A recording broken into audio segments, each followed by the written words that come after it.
ஓம் ஸ்ரீ அன்பும் இரக்கமுள்ள பரலோக பிதாவே, மனமகிழ்ச்சியான இந்த காலை வழிக்காக நீங்களோடு ஸ்தோத்திரிக்கிறோம். காலை தூரம் நம்முடைய கிருபை புதிதாக இருப்பதற்காக மக்கள் ஸ்தோத்திரம். எனக்கு ஒத்தாசி வரும் பருவதை நேராக கண்களை எடுக்கிற வானத்தையும் பூமி உண்டாக்கின கத்தெடுத்திருந்து தாசி வரும். உன் காலை தள்ளாட விட்டார், உன்னை காக்கிற ஒழுங்காததை சிறுவனை காக்கிறவர் ஒழுங்குவதும் இல்லை, தூங்குறதும் இல்லை. கத்தரை நான் காலத்திலும் ஸ்தோத்திரிப்பேன். அவர் தூதி எப்பொழுதும் என் வாயில் இருக்கும். கத்தருக்குள்ளே என் ஆத்துமா மேன்மை பாராட்டும், சிறுமைப்பட்டு உள்ளதை கேட்டு மகிழ்வார். என் ஆத்துமாவே கத்தரை ஸ்தோத்திரி, என் முழு உள்ளமே பரிசுத்த நாமத்தை ஸ்தோத்திரி. என் ஆத்துமாவே கத்தரை ஸ்தோத்திரி, கத்தர் செய்த சகல உபகாரங்களையும் நான் மறக்க மாட்டேன். நீ கொடுத்த இந்த சுவாசத்துக்காக, நீர் கொடுத்த இந்த இதய துடிப்புக்காக, நீர் கொடுத்த பார்வைக்காக, நீர் கொடுத்த நல்ல பயணத்திற்காக, நீர் கொடுத்த சுகத்திற்காக, ஆரோக்கியத்திற்காக, கணவன் மனைவி பிள்ளைகள் பெற்றோருக்காக நன்றி செலுத்தி உம்மை ஸ்தோத்திரிக்கிறோம். வேலைக்காக, ஊதியத்திற்காக, வீட்டுக்காக உம்மை ஸ்தோத்திரிக்கிறோம். எல்லாவித நன்மைகளால் எங்களை நிரப்பி உம்முடைய பிள்ளைகளுக்காக எங்களை வைத்து இருக்கிறீர்கள். அதற்காக ஸ்தோத்திரம். ஆண்டவர், இந்த நாளிலும் கூட உம்மை ஸ்தோத்திரத்தோடு கூட உம்முடைய வார்த்தை கேட்க வந்திருக்கிறோம். நீர் பேசும் நாங்கள் கேட்கிறோம். இயேசுவின் நாமத்தில் ஜெபிக்கிறோம் பிதாவே, ஆமென். நாம் சேர்ந்து ஒரு தெரிந்த பாடலை நாம் பாடுவோம். எத்தனை நன்மைகள் எனக்கு செய்தீர், எப்படி நன்றி சொல்வேன். இந்த பாடலை பாடும். எத்தனை நன்மைகள் எனக்கு செய்தீர், எப்படி நன்றி சொல்வேன், நான் எப்படி நன்றி சொல்வேன். எத்தனை நன்மைகள் எனக்கு செய்தீர், எப்படி நன்றி சொல்வேன், நான் எப்படி நன்றி சொல்வேன். நன்றி ராஜா, நன்றி ராஜா, நன்றி ராஜா, இயேசு ராஜா. நன்றி ராஜா, நன்றி ராஜா, நன்றி ராஜா, இயேசு ராஜா. தாழ்மையில் இருந்தேன், தயவாய் நினைத்தீர், தேவனே உம்மை துதிப்பேன். தாழ்மையில் இருந்தேன், தயவாய் நினைத்தீர், தேவனை உம்மை துதிப்பேன். தேவனை உம்மை துதிப்பேன். எத்தனை நன்மைகள் எனக்கு செய்தீர், எப்படி நன்றி சொல்வேன், நான் எப்படி நன்றி சொல்வேன். பலவீனன் என்று தள்ளிவிடாமல் பலத்தால் இடை கட்டினீர். பலவீனன் என்று தள்ளிவிடாமல் பலத்தால் இடை கட்டினீர். பலத்தால் இடை கட்டினீர். எத்தனை நன்மைகள் எனக்கு செய்தீர், எப்படி நன்றி சொல்வேன், நான் எப்படி நன்றி சொல்வேன். நன்றி ராஜா, நன்றி ராஜா, நன்றி ராஜா, நன்றி ராஜா, நன்றி ராஜா, நன்றி ராஜா, நன்றி ராஜா, நன்றி ராஜா. கைகளை உயர்த்தி கண்களை மூடி நாம் ஜெபிப்போம். ஆண்டவரே, சகல நன்மைக்கும் ஊற்றும் காரணமாயிருக்கிறவரே, எங்களை நேசிக்கிறவரே, எங்களை பாதுகாக்கிறவரே, எங்களை பேர் சொல்லி அழைத்து அறிந்திருக்கிறவரே, எங்கள் மதிலில் எப்போதும் உனக்கு முன்பாக நிற்கிறதுக்காய் ஸ்தோத்திரம். இதோ உனக்கு நான் முன்பாக போய் உன் கோணலானவைகளை எல்லாம் செவையாக மாற்றுவேன் சொன்னவர். மரண இருளின் பள்ளத்தாக்கிலே நடந்தாலும் நான் உன்னை விடமாட்டேன், நான் உன்னை எழுப்புவேன் என்று சொல்லி மரண இருளின் பள்ளத்தாக்கிலே தேவரீர் என்னோடு கூட இருந்தமைக்காய் ஸ்தோத்திரம். உமது கோலும் உடைய தடியும் என்னை தேற்றினதுக்காய் ஸ்தோத்திரம். ஆண்டவரே, இதோ அந்த காலத்தில் இருந்த எங்களை பொக்கிஷத்தில் ஒளிப்பிடத்தில் கொண்டு வந்து நிறுத்தின கிருபைக்காய் ஸ்தோத்திரம். ஆனால் பரலோகத்தில் இருக்கிற பொக்கிஷங்களால் எங்களை நிரப்பி இருக்கிறீர், உமக்கு நன்றி செலுத்துகிறோம். இந்த நாளிலே நல்ல செய்திக்காக காத்திருக்கிற உடைய பிள்ளைகளுக்கு, விடாய்த்த உடைய பிள்ளைகளுக்கு நல்ல செய்தியை கொண்டு வருவீராக. தூரத்திலிருந்து வருகிற செய்தி உடைய பிள்ளைகளுக்கு ஆசீர்வாதமான செய்தியாக அமையட்டும். சரீரத்தில் பிளட் ப்ரெஷர், டயபெட்டிக், இருதயம், கேஸ்ட்ரிக் அல்சர், இப்படி பலவிதமான நோய்கள், ஒருவேளை சிறுநீரகம் பாதிக்கப்பட்டு, கல்லீரல் பாதிக்கப்பட்டு, கணையம் பாதிக்கப்பட்டு, பித்தப்பை பாதிக்கப்பட்டு, நம்முடைய பிள்ளைகள் கண்ணீரோடு கூட உம்மை நோக்கி ஜெபிக்கிற பொழுது கர்த்தர் அற்புதம் செய்ய வல்லவர். நீர் படைத்தவர், உருவாக்கினவர், பேர் சொல்லி அறிந்திருக்கிறவர். கர்த்தர் குணமாக்குவீராக. இப்பொழுதே கர்ப்பங்கள் ஆசீர்வதிக்கப்படட்டும். இன்றைக்கு பிள்ளைகள் தாயாக மாறட்டும். இன்றைக்கு திருமண செய்தி வரட்டும். நல்ல கணவன், நல்ல பெண் கிடைக்கட்டும். கர்த்தர் நாமத்தினாலே பெற்றோர்கள் ஆசீர்வதிக்கப்படட்டும். இந்த நாளிலே விசேஷமாய் கவலையோடு, கண்ணீரோடு, கஷ்டத்தோடு, ஆண்டவரே என் வாழ்க்கை முடிந்து போகுமோ என்று வேதனையோடு இருக்கிற பிள்ளைகளுக்கு இல்லை, இனிமேல் தான் உன்னுடைய வாழ்க்கையை துவங்குகிறது. இந்த முடிவிலே தான் உனக்கு ஒரு ஆரம்பம் நான் வைத்திருக்கிறேன். நீ ஓட வேண்டிய தூரம் வெகு தூரமாக இருக்கிறது. எலியாவை பார்த்து சொன்னார், உன்னை கொண்டு நான் செய்கிற காரியங்கள் பயங்கரமாக இருக்கும். நீ 2 ராஜாக்கள் அபிஷேகம் பண்ண வேண்டும், 2 தீர்க்கதரிசியை அபிஷேகம் பண்ண வேண்டும், வேறு ஊர்களிலும் உமக்கு ஊழியம் இருக்கிறது என்று சொல்லி அவனை பரலோகத்தில் அழைத்து கொண்டு போன தேவன் கிருபைக்காய் ஸ்தோத்திரம். ஆண்டவரே, உயிரோடு இருந்த பொழுது அநேக வியாதிஸ்தலை சுகமாக்கினீர், அநேகருடைய காயங்களை கட்டினீர், அநேக குஷ்டரோகிகளை சுகமாக்கினீர், அநேகருடைய பார்வைகளை திறந்தீர், அநேகருடைய செவிகளை திறந்தீர், அநேகருடைய நாவுகள் கட்டவிழ்க்கப்பட்டது, அநேக பிசாசு பிடித்தவர்களை விடுதலையாக்கினீர். இப்பொழுதும் அதே வல்லமையோடு கூட நீங்க செய்ததெல்லாவற்றையும் இந்த காலைகளில், இந்த நொடி பொழுதுல எங்களுக்கு செய்வீரா. இயேசுவின் நாமத்தில் ஜெபிக்கிறோம் நல்ல பிதாவே, ஆமென். பிரியமானவர்களே, நாம மத்தேயு 13 லூக்கா 13 அதிகாரத்துல நேற்று ஒரு காரியத்தை நாம் சிந்திக்க ஆரம்பித்தோம். லூக் சாப்டர் 13 எல்லாருக்கும் தெரிந்ததுதான். நேற்று ஒரு காரியத்தை நாம ஆரம்பித்தோம். இன்றைக்கு அதனுடைய 12, 13 வசனத்தை நான் உங்களுக்காக வாசிக்கிறேன். அப்பொழுது இயேசு அவளை கண்டு தம்மிடத்தில் அழைத்து, ஸ்திரீயே, உன் பலவீனத்திலிருந்து விடுதலையாக்கப்பட்டாய் என்று சொல்லி அவள் மேல் தமது கைகளை வைத்தார். உடனே அவள் நிமிர்ந்து தேவனை மகிமைப்படுத்தினார். நேற்று ஒரு 5 காரியங்களை நான் உங்களுக்கு சொன்னேன், சரிங்களா? அதில் ஒன்று, ஃபினான்ஸில் ஒருவேளை நீங்கள் எந்தெந்த இடத்துல பெண்டாக இருக்கிறீங்க என்பதை புரிந்து கொள்ளும்படியாக, உங்கள் வாழ்க்கை ரொம்ப கேள்விக்குறியாக இருக்கிறது என்று புரியும்படியாக, ஃபினான்ஷியலி நீங்கள் அப்படி இருந்தீங்கன்னா ஃபாதர் இருக்கிறார், அவர் ஃபேவர் பண்ணுவார். ஃபிட்னஸ், சரீர பிரகாரமாக உங்களுக்கு வியாதிகள், பலவீனங்கள், நோய்கள், தொந்தரவுகள் இருந்தால் ஃபாதர் இருக்கிறார், அவர் உங்களுக்கு ஃபேவர் பண்ணுவார். ஃபேமிலியில், மேரேஜில் உங்களுக்கு பிரச்சனை இருந்தால் நம்முடைய ஃபாதர் இருக்கிறார். நீங்கள் பெண்டாகி இருந்தால், தலை குனிந்து இருந்தால் கர்த்தர் இருக்கிறார், பயப்படாதீங்க. இங்கே ஃப்யூச்சரே உங்களுக்கு கேள்விக்குறியாக இருந்தால் சர்வ வல்ல நம்ம தகப்பன் இருக்கிற, பயப்படாதீங்க. உலக தகப்பன் கூட நம்மை கைவிட்டு போகலாம். இந்த காலம் அப்படிதான் இருக்குது. அன்பு தணிந்து போகும். உலக தகப்பனே விட்டு போயிடுவான், வேறு ஒரு பெண்ணோடு போவான், அல்லது தாயும் வேறொரு ஆளோடு போவாங்க, சொத்து யாருக்கோ போய் சேரும். அப்படிப்பட்ட அன்பு தணிந்து போகிற காலங்களில் வாழ்ந்து கொண்டிருக்கிறோம். கவலைப்படாதீங்க.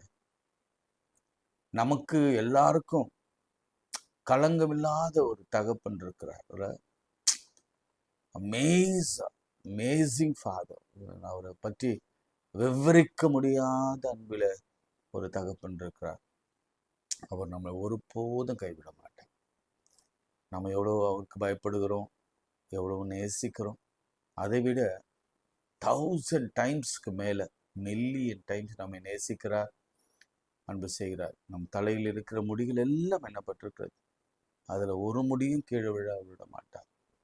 நம்ம தீபத்தை அணைய அவர் ஒருபோதும் விட மாட்டார். அவருடைய உத்தரவு இல்லாமல் வாழ்க்கையில், நம்முடைய ஃபினான்ஷியலாக, நம்முடைய சரீரத்தில், நம்முடைய குடும்ப வாழ்க்கையில், நம்ம எதிர்காலத்தில் ஒன்றும் நடக்காது. கவலையப்படாதீங்க. இந்த மாதிரி தான் அந்த பெண் இருந்தாங்க. அடுத்த 2 வசனங்களை வாசிக்கும் பொழுது இயேசு அவரை தம்மிடத்தில் அழைத்தாள். அதற்கு முன்பே இன்னொரு காரியத்தை நான் உங்களுக்கு சொல்கிறேன். அவங்க குனிந்தே இருந்தாங்க. 18 வருஷமா குனிந்திருந்தாங்க. குனிந்திருந்த பொழுது அவங்க பார்வை எல்லாம் பூமியை தான் பார்த்தது. இன்னும் சொல்ல போனா இன்னும் ஆழமாக இறையிலோடு ஆவியின் அடையாளத்தோடு பேசணும்னா அவங்க பார்வையெல்லாம் கீழே இருக்கிற டஸ்ட், கீழே இருக்கிற டர்ட், குப்பைகள், கீழே இருக்கிற தூசிகள், கீழே இருக்கிற அழுக்குகள், தரையில் இருக்கிற அழுக்குகளையே பார்த்து கொண்டு இருந்தாங்க. இப்படி கொடுமையில்ல? நீங்க யோசித்து பாருங்க. ஒரு நாளும் அவங்க வாழ்க்கையில மேலே பார்த்திருக்கவே முடியாது. பக்கவாட்டில் பார்த்திருக்கலாம், ஆனாலும் கூட பெரும்பகுதியான நேரம் கீழே இருக்கிற டஸ்ட் அதுதான் பார்த்தாங்க. நீங்க ஒண்ணு புரிஞ்சுக்கோங்க, கர்த்தர் இப்படிப்பட்ட ஒரு சூழ்நிலை இருக்கிறவர்ல தான் அவர் நோக்கி பார்க்கிறார். அல்லேலூயா. நம் மண் என்பதை நாம் நினைவு கூற வேண்டும். அல்லேலூயா. நாம ஒன்றும் பெரிய ஆட்கள் அல்ல. ஒண்ணு புரிஞ்சுக்கோங்க, இந்த டர்ட் அண்ட் டஸ்ட் அந்த பெண் பார்த்து கொண்டிருந்தால் என்று நான் சொல்லும் பொழுதே, நாம் எல்லாம் இந்த டர்ட்னாலும் டஸ்ட்னாலும் தான் ஆதியிலே உருவாக்கப்பட்டோம். அல்லேலூயா. நம்முடைய சரீரம் வெறும் மண் என்பதை மறந்து போகாதீங்க. மண்ணை எடுத்து பிசைந்து அவர் மனிதனாக உருவாக்கினார். அப்படி உருவாக்கின மனிதன் பென்டாக இருக்கும் பொழுது, வளைந்திருக்கும் பொழுது, உடல் சுகவீனமா இருக்கும் பொழுது, உடல் தகுதி இல்லாது இருக்கும் பொழுது, உடல்நிலை சரியில்லாமல் இருக்கும் பொழுது அதை நிம்மறவும் அவராலே செய்ய முடியும் என்பதை இந்த குனிந்திருந்த பெண், தரையை நோக்கி பார்த்து கொண்டிருந்த பெண் நமக்கு விளக்கி காண்பிக்கிற ஒரு பேருண்மை. வளைய ஒருத்தன் வைக்கிறான், பிசாசு வைக்கிறான்னா அவனால் உடைக்க முடியாது என்று நேற்றே நான் சொன்னேன். ஏன்னா ஈ கான்ட் பிரேக். ஒருவேளை அவனை வளைய வைக்கலாம், அது வரைக்கும் தான் அவனுக்கு அனுமதி கொடுக்கப்படுகிறது.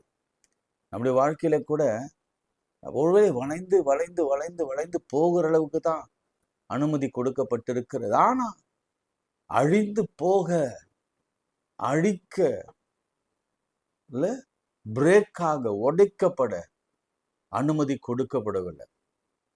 அது கர்த்தரிடத்தில் தான் அந்த அதிகாரம் இருக்கிறது.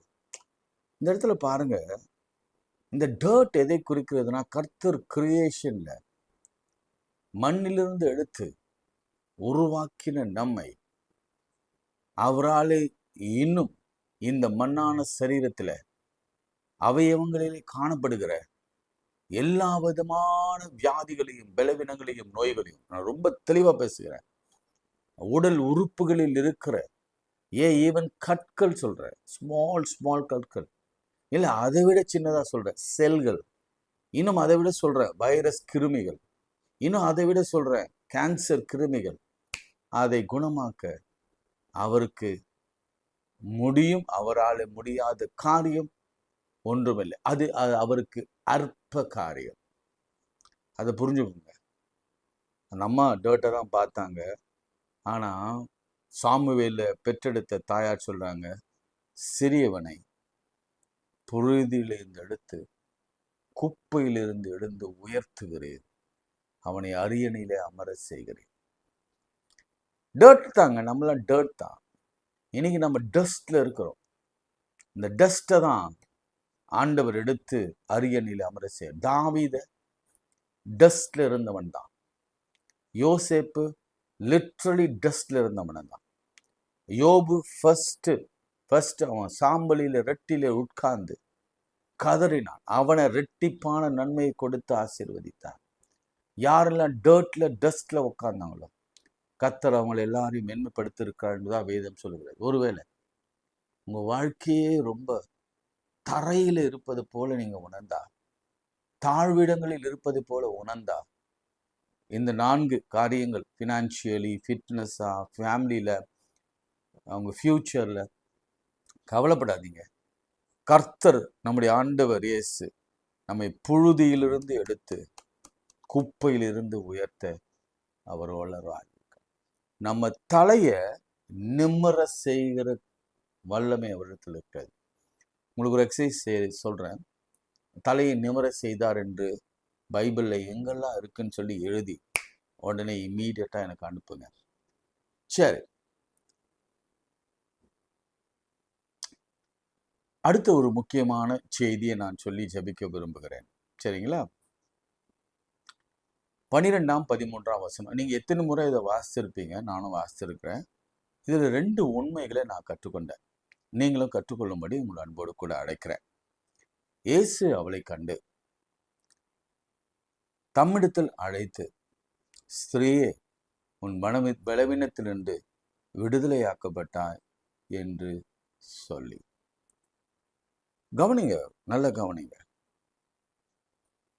இந்த வார்த்தையை அவர் ஹீல் பண்ணிட்ட பிறகு சொல்லியிருக்கலாம் இல்ல?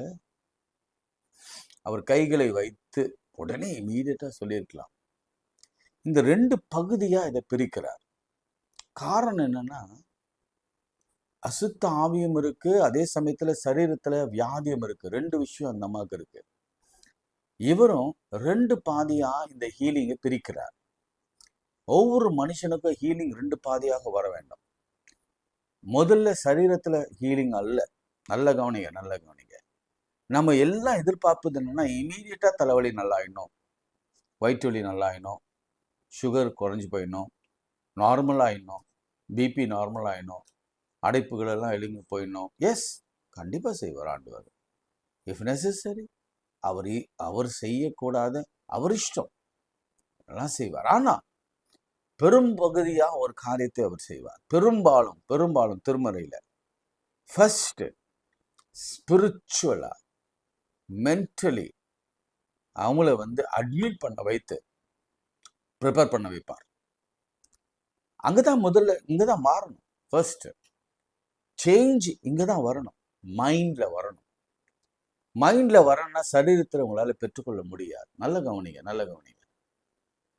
நான் இன்னைக்கு சொல்றேன், உங்களை பார்த்து, உங்க ஜுரம் நல்லா ஆயிடுச்சு, உங்க கால் வீக்கம் சரியாயிடுச்சு, உங்களுக்கு இன்னைக்கு 1 கோடி ரூபாய் வரப்போகுது. இதெல்லாம் ஜோஷிக்கார சொல்ற மாதிரி இருக்கும். சரிங்களா? சில நேரங்களில் இந்த வார்த்தைகள் எல்லாம் உண்மையா சிலருக்கு போய் சேரும். அது வெரி டிசர்வ்டு கேண்டிடேட்டுக்கு போய் சேரும், டிசர்வ்டு பீப்புளுக்கு போய் சேரும்.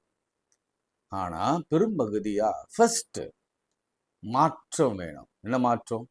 மனதில் மாற்றம் வேணும். அந்த மாற்றம் இல்லைன்னா, அது பிப்ளிக்கலா நம்ம மாறலனா, ஆண்டவரை ஏற்றுக்கொள்ளனா, இந்த சுகத்தை பெற்றுக்கொள்ள, இந்த அற்புதத்தை பெற்றுக்கொள்ள நமக்கு மனம் இல்லைன்னா, நல்ல கவனிங்க, நல்ல வார்த்தை, இன்னும் ஆழமா போறேன். இந்த அக்செப்டன்ஸ் இல்லைன்னா, இல்ல ஆண்டவர் என்னை ஹீல் பண்ணுவாரு, கண்டிப்பா மாத்துவாரு அப்படின்னு அப்படி ஒரு எண்ணமும் ஏக்கமும் அப்படி ஒரு எதிர்பார்ப்பும் இருக்க வேண்டும். இந்த அம்மா எதிர்பார்ப்போட வந்த உடனே எனக்கு அதுதான் எனக்கு ரொம்ப ஆச்சரியப்பட்ட காரியம். என்னன்னா, ஃபர்ஸ்ட் ஈடிங் இல்லை, இமீடியட்டா ஆண்டவர் கைகளை வைத்தார், எங்க முதுகுல வைத்தார், அந்த அம்மா ஸ்ட்ரைட்டன் ஆயிட்டாங்க அப்படின்னு இல்லை. ஃபர்ஸ்ட் முதல்ல மனது பென்டாக இருந்தது. மைண்ட் முதல்ல அந்த பென்ட்டை எடுக்கணும். ஃபர்ஸ்ட் அந்த பென்ட்டை சரி செய்யணும்.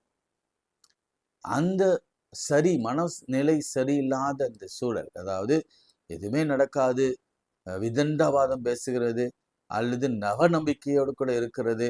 இல்லை எனக்கெல்லாம் நடக்காது, என் பிள்ளைகளுக்கு நடக்காது, அவ்வளோதான், நான் சோர்ந்து போயிட்டேன், என் சரீரத்தில் அந்த உபாதை நீங்கவே நீங்காது, என்னதான் மாத்திரை போட்டாலும் சரி, என்ன டயட் இருந்தாலும் சரி, நான் நிச்சயம் செத்துருவேன், இப்படிலாம் நீங்க சொல்ல வேண்டிய அவசியம் இல்லை. அதுதான் மாறணும்.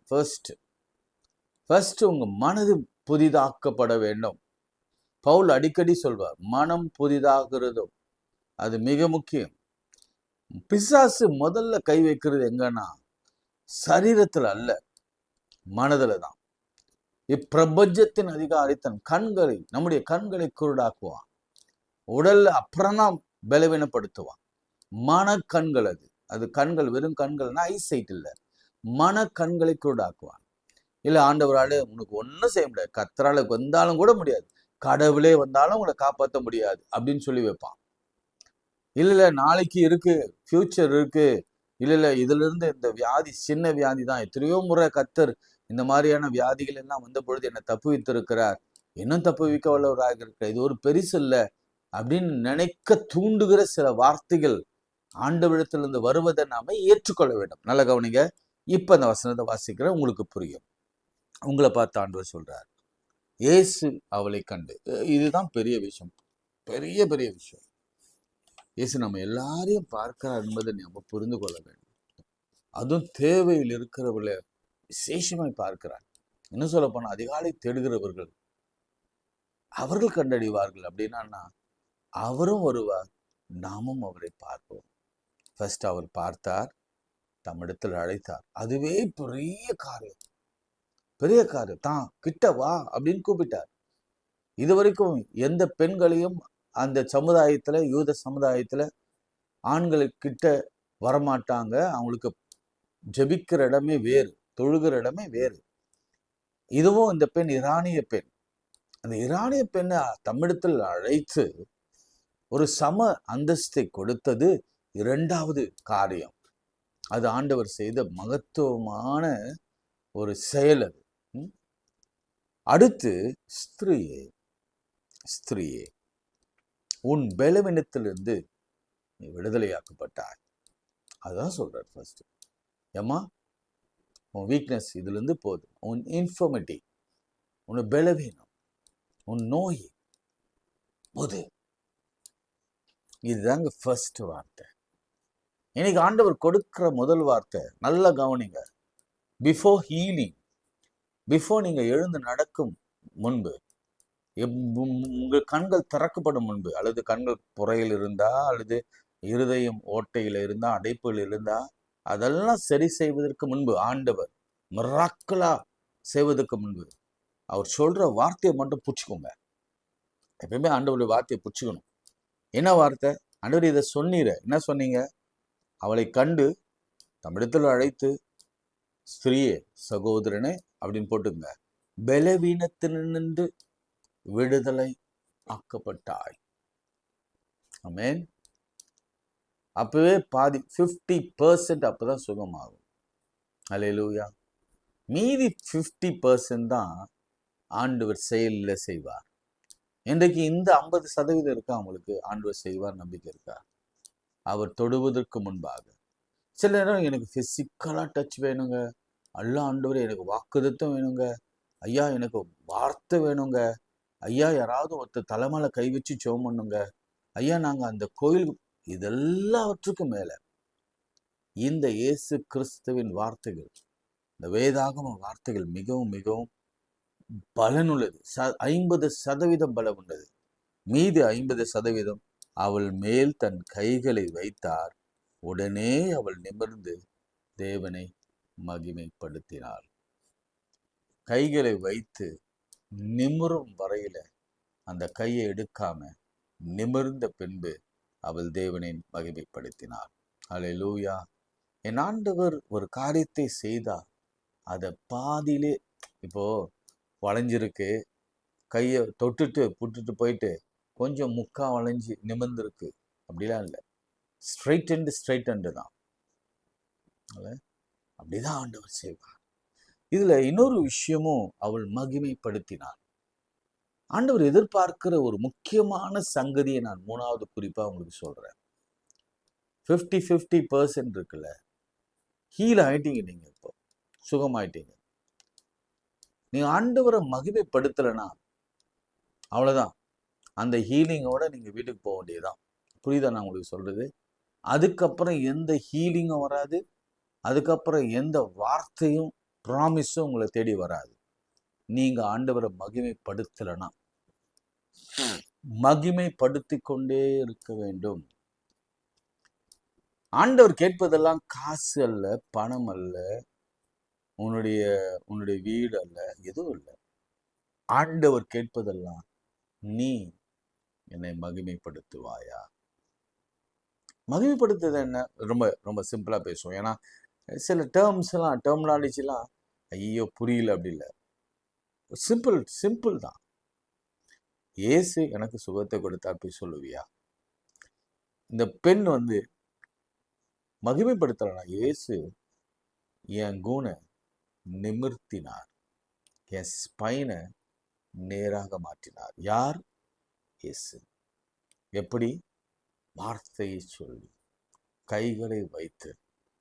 18 வருஷமா இருந்தங்க. பல மருத்துவரை பார்த்தேன். என் வாழ்க்கை பிசாசினால அவ்வளவு தொந்தரவு வந்தது. ஆனா இயேசு என் வாழ்க்கையில என்னை பார்த்தாரு. உடனே நான் நிமிர்ந்தேன் என்று நீங்க சாட்சி சொல்லுவீங்களா? இல்லைங்க, நான் சொல்ல மாட்டேங்க. எனக்கு கல்யாணம் மட்டும்தான் ஆகணும், எனக்கு வேலை கிடைச்சா போதும், எனக்கு என்னத்துக்கு நான் சொல்லணும்? அப்புறம் ஆண்டவர் கேட்பாரு, நான் என்னத்துக்கு உனக்கு ஹீலிங் செய்யணும்? நான் என்னத்துக்கு உனக்கு அற்புதம் செய்யணும்? இந்த ஒரு சின்ன காரியத்துல நீ உண்மையா இல்லைன்னா நான் ஏன் உனக்கு பெரிய காரியங்களை நான் செய்வேன்? நல்ல கவனிங்க. தாமதம் ஏன் ஆண்டவர் தாமதிக்கிறார்? இந்த ஆட்டிடியூடு வரல உங்களுக்கு. தேங்க்ஸ் சொல்ற ஆட்டிடியூடு, நன்றி சொல்ற ஆட்டிடியூட். இது வரைக்கும் கொடுத்ததுக்கு நீங்க எத்தனை தடவை தேங்க்ஸ் சொன்னீங்கன்னா, நான் சொல்றேன் 100% ஆஃப் த பீப்புள் ஒரு நாள் கூட ஆண்டவர் இதுதான் கொடுத்தார் எனக்கு தேங்க் பண்ணதாக சரித்திரமே இல்லை. நான் எழுதி தர முடியும். ஏனென்றால் எனக்கு தெரியும் அவ்வளோ செல்ஃபிஷ் பீப்புள். என் பேலன், நான் படித்தேன், எனக்கு ஞானம், என்னுடைய இன்ஃப்ளூயன்ஸ், என்னுடைய ரெக்கமெண்டேஷன், நான் அப்படி நான் என் இயேசு செய்தார் என்று என்னைக்காவது ஒரு நாள் ஒரு நபரிடத்தில் நீங்க சொல்லியிருப்பீங்களா? அப்படி சொல்லணும்னா தாமதமாய் கொண்டுதான் இருக்கும். கிறிஸ்தவராக இருக்கலாம், கோயிலுக்கெல்லாம் போகலாம், பைபிள்லாம் வாசிக்கலாம், ஜெபம்லாம் பண்ணலாம். அற்புதம் மாத்திரம் நடக்காது, அதிசயம் நடக்காது. அடுத்து அவர் என்ன சொல்ல வர்றாருன்னா, கடைசியா 16ஆம் வசனத்துல, சாத்தான் 18 வருஷமாய் கட்டியிருந்த இந்த ஆபிரகாமின் குமார்த்தியாக இவளை ஓய்வு நாளிலே இந்த கட்டிலிருந்து அவிழ்க்க வேண்டியதில்லையா என்றார். இந்த அராபிய பெண்ணை கர்த்தர் அவருடைய பிள்ளையாக அவர் மாற்றி போட்டார். ஆமென். அராபிய பெண்ணு வேற யாருங்க? அவங்களாம் இஸ்மவேலுடைய சந்ததியார். ஸோ அவங்க இஸ்மவேலுடைய சந்ததி. அதனால சொல்றாரு, அவங்களும் ஒரு ஆபிரகாமின் குமாரத்தி தானே, அவனை நான் சுகமாக்க வேண்டியது இல்லையா? உங்களுக்கு தெரியுமா, இன்னைக்கு எல்லா அராபிய தேசத்துல கிறிஸ்தவம் வேகமாக பரவி ஆண்டவர் வெளிப்படையாக பேச ஆரம்பிச்சிட்டார். சபைகள் நிறைய உருவாயிற்று.